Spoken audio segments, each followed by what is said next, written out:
একটা গ্রামে পিন্টু আর মিন্টু নামে দুই যুবক বাস করত। তারা দুজনেই বেকার। দিনমজুরের কাজ ছাড়া গ্রামে আর কোনো কাজেই তারা দেখছে না। এইদিকে নববিবাহিতা স্ত্রী নিয়ে দুজনের একই রকম পারিবারিক অবস্থা। ভিন্ন মানসিকতার হলেও দুজনের একটাই সাধারণ সমস্যা, আর সেটা হলো কি করে টাকা রোজগার করা যায়। এইসব ভাবতে ভাবতে পিন্টুর মাথায় একটা বুদ্ধি খেলে গেল। সে মিন্টুকে বলল, দুজনে মিলে যদি একটা মহিষ কেনা যায় তাহলে কেমন হবে। মহিষের দুধ বিক্রি করে কিছু টাকা পাওয়া যাবে, আর মহিষের বাচ্চাও হবে। ফলে মহিষের সংখ্যা বাড়তে থাকবে, দুধও বেশি বেশি হবে। আর এভাবে দুজনেই একদিন অনেক টাকার মালিক হয়ে যাবে। মহিষের সংখ্যা যখন বাড়বে তখন অনেক লোক রাখবে দেখাশোনার জন্য। এভাবে দুজন একদিন ধনী হয়ে উঠবে। এভাবে পিন্টু তার ভাবনার কথা মিন্টুকে জানায়। এই প্রস্তাবটি মিন্টুরও খুব ভালো লাগে। সেও প্রস্তাবে রাজি হয়ে যায়। তারা দুজনে কথা পাক্কা করে ফেলে। খুব আনন্দ আর উদ্দীপনা নিয়ে দুজনেই বাড়ি যায়। দুজনেই তাদের এই উদ্যোগের কথা নিজের স্ত্রীকে জানায়। পিন্টুর স্ত্রী সব শুনে খুব আনন্দের সঙ্গে তার গহনা খুলে স্বামীর হাতে দিয়ে বলল, খুব ভালো পরিকল্পনা। আমার গহনা বিক্রি করে মহিষ কেন, যখন বেশি বেশি রোজগার হবে গহনা কিনতে আর কতক্ষণ। স্ত্রীর কথায় গর্বিত হয় পিন্টু। ওইদিকে মিন্টু তার পরিকল্পনার কথা স্ত্রীকে জানালে তার স্ত্রী বলে, দেখো, একে তো আমাদের কিছুই নেই, খালি কয়েকটা মাত্র গহনা সম্বল, আর তা বিক্রি করে মহিষ কিনবে। কিন্তু যদি মহিষ মরে যায়? মিন্টুরও মনে খটকা লাগে। মনে হয় তার স্ত্রী ঠিকই বলছে, কারণ মহিষ যদি মরে যায় একমাত্র সম্বল গহনাটিও যাবে, মহিষও যাবে। এত ঝুঁকি নেওয়াটা ভুল হবে। পরের দিন দুই বন্ধুর দেখা হলে মিন্টু বলে, ভাই পিন্টু, মহিষ যদি মরে যায় তাহলে? পিন্টু বলে, এসব বাজে কথা ভাবছিস কেন? কেনার আগেই মহিষ মরার কথা ভাবছিস? আর মহিষ কোন কারণেই বা মরতে যাবে?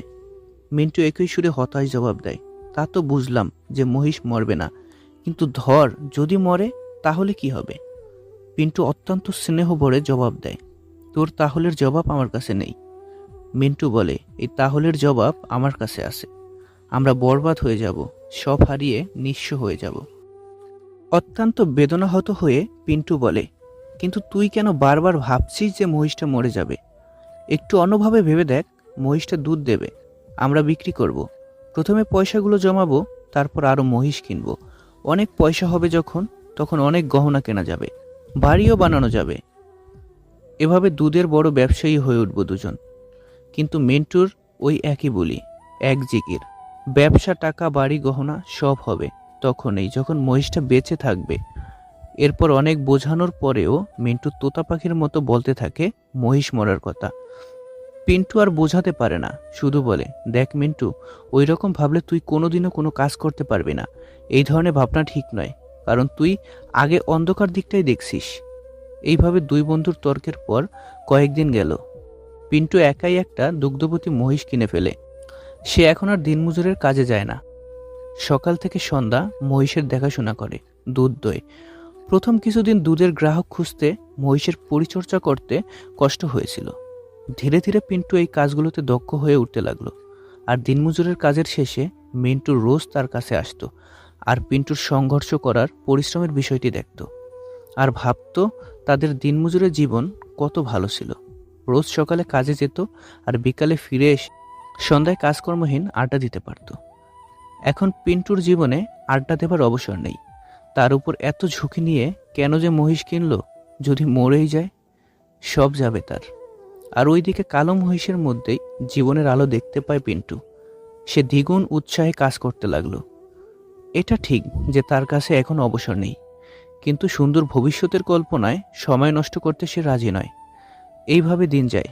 আস্তে আস্তে তার গ্রাহক বাড়তে থাকে, মহিষ বাড়তে থাকে, কাজের লোকও বাড়তে থাকে। মহিষও তার মরেনি। অন্যদিকে মিন্টু মহিষের মরার কথা ভাবে, আর একইভাবে দিনমজুরের কাজ করে যায়। পিন্টু ধনী হতে থাকে ক্রমশ। বন্ধুরা, এই গল্পের ভেতরের বিষয়টিকে যদি আমরা বুঝতে পারি, তাহলে আমাদের জীবনে পদক্ষেপ নেওয়ার বিষয়টি অর্জন করতে পারব। এসো অল্প কথায় এই গল্পটির শিক্ষণীয় বিষয়গুলো জেনে নেই।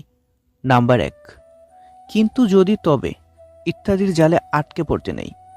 নাম্বার 2, নেতিবাচক ভাবনা কখনোই মাথায় আনতে নেই। নাম্বার 3, পজিটিভ ভাবনাই পারে জীবনে সাফল্য এনে দিতে। Number 4, no risk no gain, ঝুঁকি নিতে পারলেই জীবনে সাফল্য আসবে। জীবনে এমন একজন বন্ধুর খুব প্রয়োজন, যার সাথে জীবনের সুখ দুঃখ, হাসি কান্না, ভালো মন্দ সবকিছু শেয়ার করা যাবে। সেবা করো তৎপরতার সাথে, দান করো নির্লিপ্তভাবে, ভালোবাসো নিঃস্বার্থভাবে, ব্যয় করো বিবেচনার সাথে, তর্ক করো যুক্তির সাথে, কথা বলো সংক্ষেপে। নীরবতা পৃথিবীর সবচেয়ে বড় চিৎকার, যা বোঝার ক্ষমতা সবার মধ্যে থাকে না। মানুষ যতই গোপন পাপ করুক না কেন, শাস্তি সে প্রকাশ্যেই পাবে। ভালোবাসা শব্দটা বড়ই অদ্ভুত, কারো জীবন গুছিয়ে দেয়, আবার কারো জীবন ধ্বংস করে দেয়। যারা আপনাকে দেখে ভিতরে ভিতরে জ্বলে, তাদেরকে কখনো ঘৃণা করবেন না, কারণ এরাই তো সেই মানুষ যারা বোঝে তাদের চেয়ে আপনি অনেক উত্তম। সুখ হেরে যায় দুঃখের কাছে, ভালোবাসা হেরে যায় অভিনয়ের কাছে, আর বন্ধুত্ব হেরে যায় অহংকারের কাছে।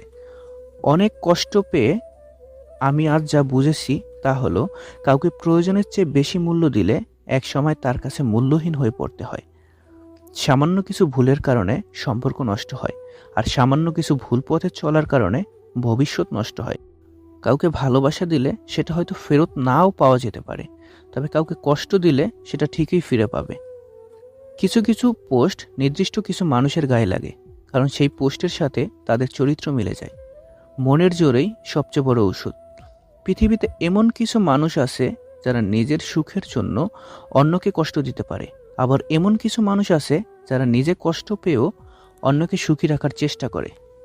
মানুষ বড়লোক হলে ভুলে যায় সেও একসময় গরিব ছিল, টিচার হলে ভুলে যায় সেও একসময় স্টুডেন্ট ছিল। ঠিক তেমনি অধিকাংশ নারীরা শাশুড়ি হলে ভুলে যায় সেও একসময় বৌমা ছিল। একা থাকতে শিখো, কেউ তোমার দ্বারা কষ্ট পাবে না, তুমিও কারো দ্বারা কষ্ট পাবে না। ভুল মানুষ, মিথ্যা ভালোবাসা আর মিথ্যা হাসির চেয়ে অনেক ভালো একা থাকা। কারো ক্ষতি করো না, মন থেকে লোভ, হিংসা, অহংকার দূর করো। এসব করে কিছুই পাবে না। মনে রেখো, সবশেষে শেষ ঠিকানা মাটিতেই। মানুষকে ভালোবাসতে শেখো, উপকার করো, সৎ পথে চলো। জীবনে হাসো, কিন্তু কাউকে কাঁদিয়ে নয়। জীবনে সুখী হও, কিন্তু কাউকে ঠকিয়ে নয়। ডিপ্রেশন থেকে শক্ত হয়ে ওঠা মানুষগুলোকে কখনো সবার সামনে কাঁদতে দেখবেন না, বরং তাদেরকে সারাদিন হাসতে দেখবেন। সারাদিন চলার পথে যদি কোনো সমস্যার সম্মুখীন না হন, তাহলে বুঝবেন আপনি ভুল পথে চলছেন। ভালোবাসা হলো চোখের জলের মতো, যা একবার নিচে পড়লে তার কখনো উপরে তোলা যায় না। ঠিক তেমনি যাকে একবার ভালোবাসা যায় তাকে কখনো ভোলা যায় না। যে সবার আগে ক্ষমা চাইতে পারে সে সবচেয়ে বেশি সাহসী। যে সবার আগে ক্ষমা করতে পারে সে সবচেয়ে বেশি শক্তিশালী। আর যে সবার আগে ভুলে যেতে পারে সে সবচেয়ে বেশি সুখী। মানুষ খুব তাড়াতাড়ি বদলে যায়। পরিচিত হবার সময় একরকম, পুরাতন হয়ে গেলে আরেক রকম। যদি কারো নামে কোনো নিন্দা শোনো, তাহলে অবশ্যই তার সাথে গিয়ে আলাপ করো। দেখবে নিশ্চয়ই সে গুণী লোক। মানুষ চাইলেই যদি সবকিছু পেয়ে যেতে পারতো, তাহলে অপেক্ষার কি মূল্য থাকতো? মানুষ চাইলেই যদি সবকিছু ভুলে যেতে পারতো, তাহলে স্মৃতির কি মূল্য থাকতো? আবেগ, অনুভূতি যেখানে হারিয়ে যায়, সেখানে সম্পর্কের মৃত্যু অবধারিত। কিভাবে মানসিকভাবে সুখী থাকবেন? নাম্বার 1, সবকিছু এত সিরিয়াসলি নেবেন না। নাম্বার 2, নিজেকে কারো সঙ্গে তুলনা করবেন না। নাম্বার 3, নিজের যত্ন নিন, অন্যকে সেবা দিন। নাম্বার 4, বন্ধুত্বের মান বাড়ান। প্রেমে ভরা চোখ, সত্য বলা মুখ, সহজ সরল মন, সাহায্য করা হাত, সত্যের পথে চলা পা, শ্রদ্ধায় নত হওয়া মাথা আল্লাহর খুবই প্রিয়। রাগ, অভিমান ও অভিযোগ বোকা ও দুর্বলরা করে।